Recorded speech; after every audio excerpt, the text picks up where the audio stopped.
Bismillahirrahmanirrahim. We have already discussed four types of credit market instruments, how their values have been calculated, how they are negotiated, their values or their prices are calculated. Earlier discussed the simple loan and the fixed payment loan. Now we will discuss what is the coupon bond and how the price of the bond is calculated. Coupon bond is a bond where you receive a certain percentage of coupon throughout the years till the date of maturity, which means कि आपको हर साल certain amount of coupon जो है वो receive होता रहेगा till the time maturity date appears, और जैसे ही वो maturity date आएगी तो आपको maturity value या उसकी price जो है coupon की वो pay कर दी जाएगी। अब कूपन बॉन्ड की प्राइस किस तरीके से कैलकुलेट होगी, जैसे हमने सिंपल इंटरेस्ट या सिंपल लोन के टाइम पे डिस्कस किया तो हमने कहा कि सिंपल इंटरेस्ट की अमाउंट प्लस द प्रिंसिपल जो है वो आपको रिसीव हो जाएगा। कूपन के केस में आपको coupon through out the years पे होगा, जबकि जो फाइनल उसकी मेच्योरिटी अमाउंट होगी वो सिर्फ once in the whole life आपको रिसीव होगी। तो फिर हम कूपन को इंटरेस्ट रेट के through calculate throughout the years करते जाएंगे, जैसे C divided by 1 plus i is the interest rate and C is the coupon rate. और कूपन रेट और इंटरेस्ट रेट, इधर इंटरेस्ट रेट जो है वो यील्ड टू मेच्योरिटी के इक्विवेलेंट होगा। तो आपका coupon rate and yield to maturity are inversely proportional to each other. अब फर्स्ट ईयर में आपने कैलकुलेट किया coupon divided by 1 plus yield to maturity, इसी तरह सेकेंड ईयर में कैलकुलेट हुआ, देन ग्रेजुअली थर्ड ईयर में एंड देन सो ऑन। और जिस ईयर में मेच्योरिटी अपीयर्स हुई वहाँ पे आपकी मेच्योरिटी वैल्यू और the face value of the bond will be divided by 1 plus I, which is the yield to maturity raised to power n, which is the term of the bond. अब आपने उसको किस तरीके से calculate कर रहे होना है कि आपकी जब कूपन की जो अमाउंट होगी, जिस तरह इस एग्जांपल में है, find the price of a 10% coupon bond with a face value of 1000। तो आपकी ये जो फेस वैल्यू होगी वो 1000 के इक्वल होगी, और आपका जो कूपन होगा 10% ऑफ 1000। तो इसका मतलब 10% will be multiplied by 1000 will be equal to 100, तो 100 का कूपन वैल्यू आती जाएगी।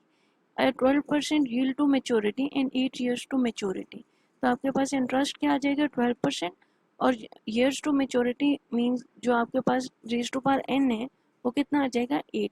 तो हम इसको फर्दर किस तरीके से कैलकुलेट करेंगे कि हम instead of calculating this long list of coupon along with the interest rate, we will simply insert a present value interest factor formula into the calculation of the price of the bond। अब उस value को हम या formula को हम किस तरीके से इंसर्ट कर रहे होंगे कि हमने सिंपल जब कूपन रेट को कैलकुलेट करके अपने कूपन की वैल्यू कैलकुलेट कर लेनी है, और उसके बाद अब हमारे पास कूपन पेमेंट्स जो आ रही हैं वो यहाँ पे C से रिफ्लेक्ट हो रही हैं, और कूपन पेमेंट्स हमें थ्रू आउट द ईयर्स जो है वो रिसीव हो रही होंगी। तो हमने सिंपल कूपन की जो वैल्यू है विच इज़ 100 ओवर ईयर, हमने उसको मल्टीप्लाई कर देना है present value interest factor annuity I into n. अब जो हमारे पास इंटरेस्ट फैक्टर एन्यूटी आ रहा है, इसका मतलब यह है कि आपको ये सीरीज ऑफ पेमेंट्स हैं जो कि आपको रिसीव होंगी थ्रू आउट द ईयर्स। ये जो सीरीज ऑफ पेमेंट्स है which we are receiving throughout the years, वो हमें शो कर रही होंगी कि हमारी जो कूपन की वैल्यू है वो हमें हर साल रिसीव हो रही है। तो instead of calculating this series throughout the years, हम simple present value interest factor annuity को इन्वॉल्व कर लेते हैं ताकि हमें एक सिंपल वैल्यू के थ्रू ये कैलकुलेट कर दें। उसके बाद हमारे पास आ रहा होगा कि face value into present value interest factor I into n. अब यहाँ पे हमने सिंपल इंटरेस्ट फैक्टर इन्वॉल्व किया, जबकि प्रीवियस में हम इंटरेस्ट फैक्टर एन्यूटी को इन्वॉल्व कर रहे थे। हम एन्यूटीज़ को इसलिए इन्वॉल्व कर रहे थे क्योंकि हमें कूपन की value through out the years मिलनी है, जितने साल या जितनी उसके मेच्योरिटी लेंथ होगी हमें उतनी दफ़ा कूपन की वैल्यू मिलनी है। इसलिए ये सीरीज ऑफ पेमेंट्स हैं जो कि हम एन्यूटी से रिप्रेजेंट कर रहे होंगे। वेयर इज फेस वैल्यू जो है वो हमें once in the whole tenure मिलेगी। तो हम फेस वैल्यू को simple present value interest factor के साथ मल्टीप्लाई करेंगे जो कि वन टाइम पेमेंट को रिप्रेजेंट कर रहा होगा। तो हमारे पास इस तरह से हमारे पास जो है कूपन बॉन्ड की प्राइस वैल्यू जो है वो कैलकुलेट हो जाएगी। अब आपने सिंपल कूपन को 100 को मल्टीप्लाई कर दिया present value interest factor annuity 12% which is the yield to maturity and 8 is the term which is used for n number of years। तो आपके पास 8 आ गया। आपने present value interest factor annuity 12% into 8 कर दिया plus 1000 which is the face value will be multiplied by present value interest factor 12% into 8। अब जब आपके पास present value के जो टेबल्स हैं आप उनमें इन वैल्यूज को सर्च करेंगे तो सबसे पहली चीज जो दोनों टेबल्स का डिफरेंस होगा वो ये कि एक टेबल आपको simple present value interest factor की वैल्यू कैलकुलेट करके देगा, जबकि दूसरा टेबल जो है वो present value interest factor annuity की वैल्यू को जो है कैलकुलेट करके देगा। अब हम दोनों टेबल्स को चेक करते हैं तो हमें ज़्यादा क्लियरली पता लग जाए कि हमने दोनों टेबल्स को किस तरीके से व्यू करना है। Here is the table which is used for the annuity. This is the table which is used for the annuity, whereas this table is used for simple present value। अब जब आपने ये देखा कि आपने प्रेजेंट वैल्यू चेक करनी है 8 years में 12% की, जिससे आप अपनी फेस वैल्यू को मल्टीप्लाई करेंगे, तो आप सिंपल ये जो 8% इंटरेस्ट रेट शो हो रहा है इसके कॉलम में चेक करेंगे कहाँ पे जाके 20 ईयर्स की वैल्यू आती है। ये this is the 20 years value. आपने यहाँ पे ये 20 ईयर्स को चेक करना है और इधर से आपने 8% पर चले जाना। वैल्यू जो है वो क्या वो दे रहे 0.215। अब हम इस सिंपल वैल्यू को प्लेस कर देते हैं in our calculation।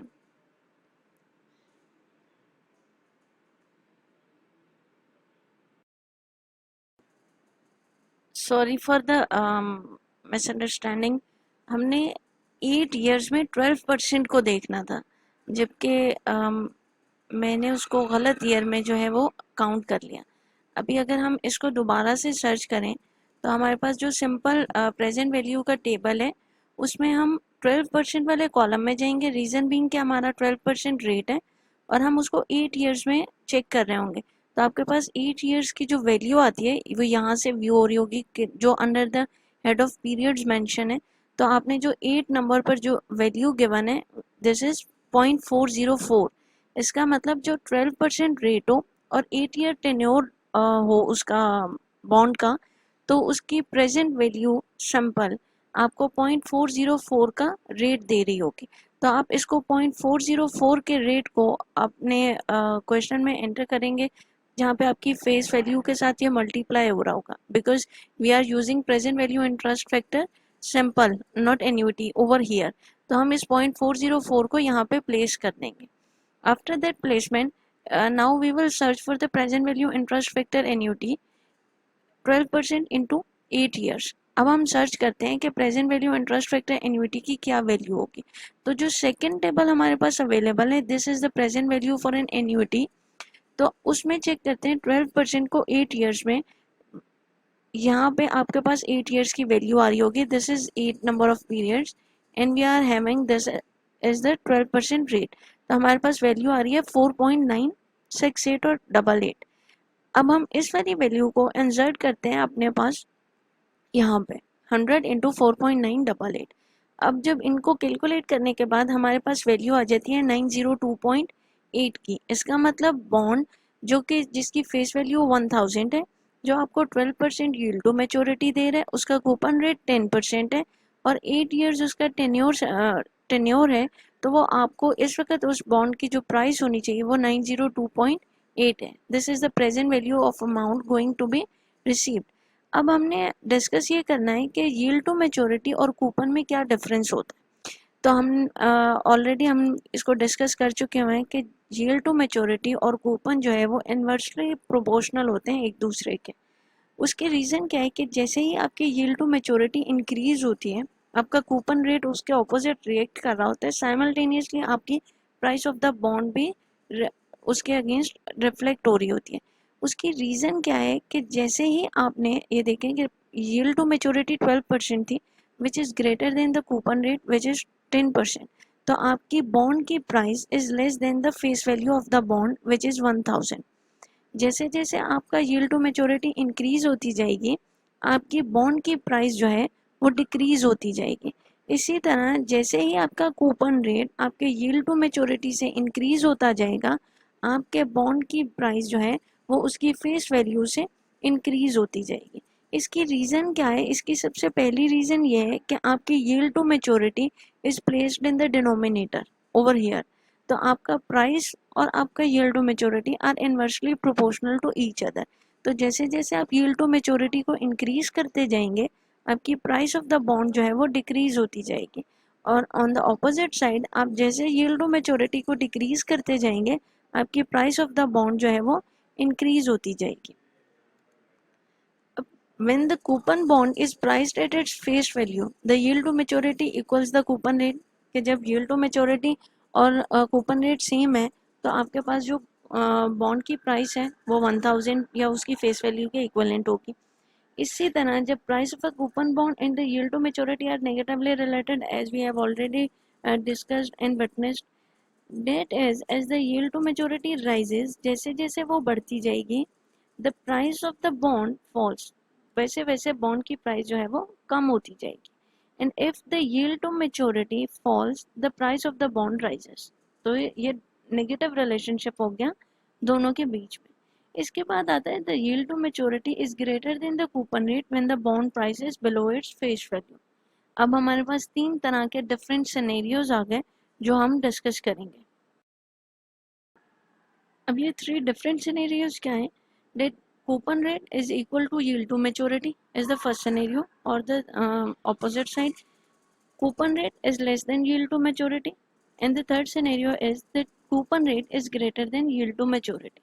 जब coupon rate और yield to maturity will be same, तो आपका जो बॉन्ड होगा वो उस अपने पार पर सेल हो रहा होगा।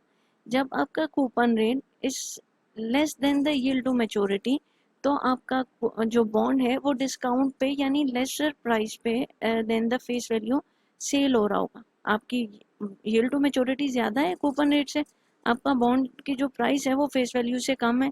यहाँ पे भी यही था कि आपकी yield टू मैच्योरिटी ज़्यादा थी, कूपन रेट कम था, तो आपके बॉन्ड की प्राइस आपकी फेस वैल्यू से कम थी। इसी तरह जब आपके कूपन रेट ज़्यादा होगा yield टू मैच्योरिटी से, तो आपका बॉन्ड जो है वो एट प्रीमियम सेल हो रहा होगा। So these are the three different scenarios which should be understood before calculating bond prices or the scenarios relating to bond। अब नेक्स्ट में डिस्कस करते हैं परपेचुटी। परपेचुटी क्या होती है कि कोई से भी ऐसा बॉन्ड जो हमें through out the years coupon की जो है वो पेमेंट कर रहा हो, लेकिन उसकी कूपन की जो पेमेंट्स हैं उनकी कोई इनफिनिट वैल्यू ना हो। मीन्स के फाइनेंशियल सिस्टम में ऐसी situation where stream of cash flow payment continuous indefinitely, कि आपके पास कोई लिमिट नहीं है लेकिन आप वो रिसीव करते रहोगे।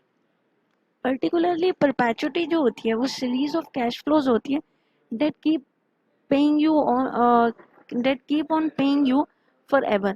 उसकी कोई सर्टेन वैल्यू नहीं होती मैच्योरिटी की जिस पे ये आइडेंटिफाई हो सके कि वो इस डेट पे जो है वो मैच्योर हो जाएगा।